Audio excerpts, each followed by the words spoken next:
in this session we will derive Fourier transform from Fourier series. So very important topic from unit 2, Fourier series and Fourier transform. How to derive Fourier transform from, in fact, exponential Fourier series. So before that, let us discuss about, say, for example, say xt of t is a periodic signal of, say, for example, any shape. You take any shape of period, say t minus t. So of any shape you take. So this is your periodic signal. So this is your periodic signal. If you find the exponential Fourier series and plot its magnitude spectrum. So how to plot magnitude spectrum? Magnitude of exponential Fourier series coefficients versus n. So 0, what is this 1? N is equal to 2. So n is equal to 3, n is equal to minus 1, n is equal to minus 2, n is equal to minus 3, so on. So this is also called, as I said earlier, omega 0, 2 omega 0, 3 omega 0, minus omega 0, minus 2 omega 0, minus 3 omega 0. So for example, if you plot the magnitude of exponential Fourier series coefficients, for example, C0 magnitude is like this. For example, C1 magnitude, we exactly get the same magnitude for C minus 1. That is what we have seen. So C2 magnitude, if you get plot C2 magnitude, C minus 2 will exactly get the same magnitude.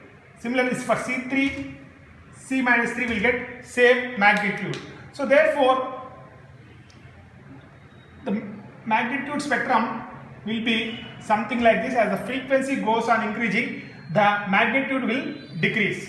So you can clearly notice one point is that the spectrum is discrete. So the magnitude is available at 0, the magnitude is available next to omega 0 frequency, the magnitude is available at 2 omega 0 frequency. So this is the discrete spectrum. So therefore, this gives discrete spectrum.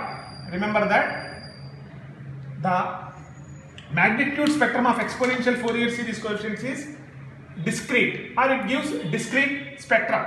So now what I will do is that if you increase the time period, so these spectral components, I call these as spectral components, these spectral components come closer and closer together, while its the shape of the magnitude will remain same. So that is a very important point. You have to observe that if you increase the time period of periodic signal, so these spectral components come closer and closer while preserving the shape of this magnitude. So now what we will do is that, for example, if t tends to infinity, so that means if t tends to infinity on both sides minus t, it will tend to infinity, t tends to infinity. So what will happen? There will be only one pulse. So there will be only one pulse remaining. So I represent it as x of t. So only one pulse will remain. So then you have to observe that very carefully, that so this magnitude spectrum, which was discrete earlier, now becomes continuous spectrum. So this is represented as magnitude of x of omega versus omega. Now instead of n, we replace it by omega. So omega is continuous. So therefore this spectrum is continuous spectrum. The spectrum is continuous. So what you have to understand is that both exponential Fourier series and Fourier transform both are same. This will give discrete spectrum, this will give continuous spectrum. That is the only difference. So before going to derive, first let us write the exponential Fourier series formula and its coefficients. The exponential Fourier series of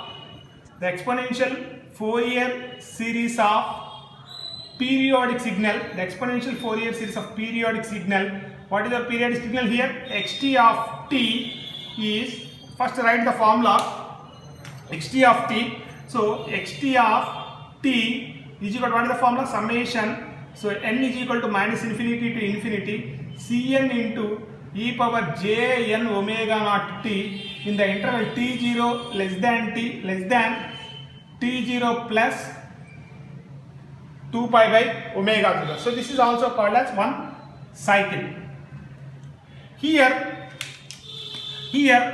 what is exponential Fourier series coefficients formula?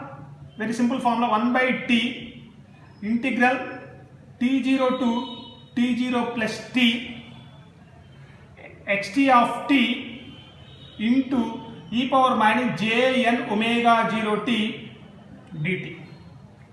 So what we will do is that, so change the limits from, say this is minus t by 2, say this is minus t by 2, for example say t by 2, take one cycle as minus t by 2 to t by 2, so I write it as 1 by t, so integral minus t by 2 to t by 2 xt of t into e power minus j n omega 0 t dt. So bring 2 capital T to the left side, so I write it as t cn, so that is equal to integral minus t by 2 to t by 2 xt of t into e power minus j n omega 0 t dt. So what we will do is that, so if t tends to infinity, let us make some substitutions in this formula. If capital T tends to infinity, let us see what will happen. So what will happen here, xt of t will become x of t as we have seen in the above diagram, and the limits will become minus infinity to plus infinity. What another point, the discrete spectrum n omega 0 will become a continuous spectrum omega. So that is what, and next take capital T into Cn is equal to x of omega. So let us make all these substitutions in this formula. So therefore we write it as, what is Tcn, we have to write it as x of omega. So that is equal to, the limits will become integral minus infinity to infinity, xt of t will become x of t, the discrete spectrum will become continuous spectrum dt. So this is the very important formula of this chapter, very important formula of this chapter. So which is called Fourier transform, Fourier transform of aperiodic signal x of t, which is called as Fourier transform. So this is the definition of Fourier transform. That means if x of t function is there, due to this e power minus j omega t multiplication, so the entire answer will come into omega. So that's why we can write it as x of t's Fourier transform. We have to write like this, x of t's Fourier transform is equal to x of omega. X of t's Fourier transform is what? X of omega. Now let us define the inverse Fourier transform. We have what is xt of t? Xt of t, what is the formula we have written? For period signal, integral summation n is equal to minus infinity to infinity Cn into e power j n omega 0 t. So but what we have taken here, t into Cn is equal to x of omega we have taken. So therefore from this, what is Cn? Cn is equal to x of omega by capital T. Here substitute just, that is summation n is equal to minus infinity to infinity. In place of Cn, substitute x of omega by t into e power jn omega 0 t. But what is omega 0 here? 2 pi f, 2 pi by capital T, from which the capital T is equal to 2 pi by omega naught. Substitute t here. So therefore xt of t is equal to summation n is equal to minus infinity to infinity, x of omega keep it as it is. So it will come as 2 pi into e power jn omega naught t into omega naught. So let us again make the substitutions. If capital T tends to infinity. So let us make, so xt of t, what happens to xt of t? It will become aperiodic signal x of t. The discrete spectrum will become continuous spectrum omega. N omega 0 will become a continuous spectrum, and here omega 0 will become d omega. Why? Because what is omega 0? 2 pi by capital T. If t tends to infinity, so therefore omega 0 will be very small, so therefore the omega 0 will become d omega. So the summation will become integration. So therefore the summation, finally you can write it as the summation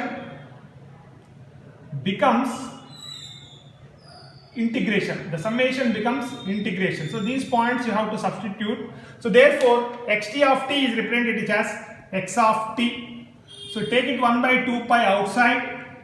So it will become integral minus infinity to infinity x of omega into e power j omega t d omega. So this is the very another important formula of this chapter. You have to remember again and again this formula, which is called inverse Fourier transform, which is called as inverse Fourier transform. Inverse Fourier transform. Finally, I write the two formulas together and will close. So important, I again writing the formulas, two formulas.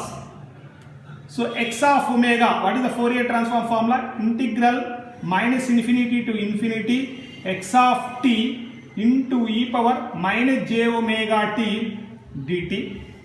So that is x of t's Fourier transform is written as x of omega. So that means Fourier transform converts a time domain variable into frequency domain variable omega. What is inverse Fourier transform? X of t is equal to 1 by 2 pi integral minus infinity to infinity x of omega into e power j omega t d omega.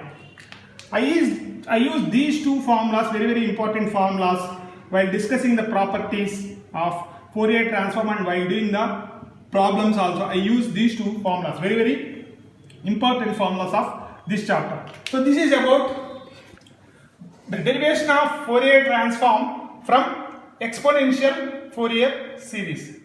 Thank you.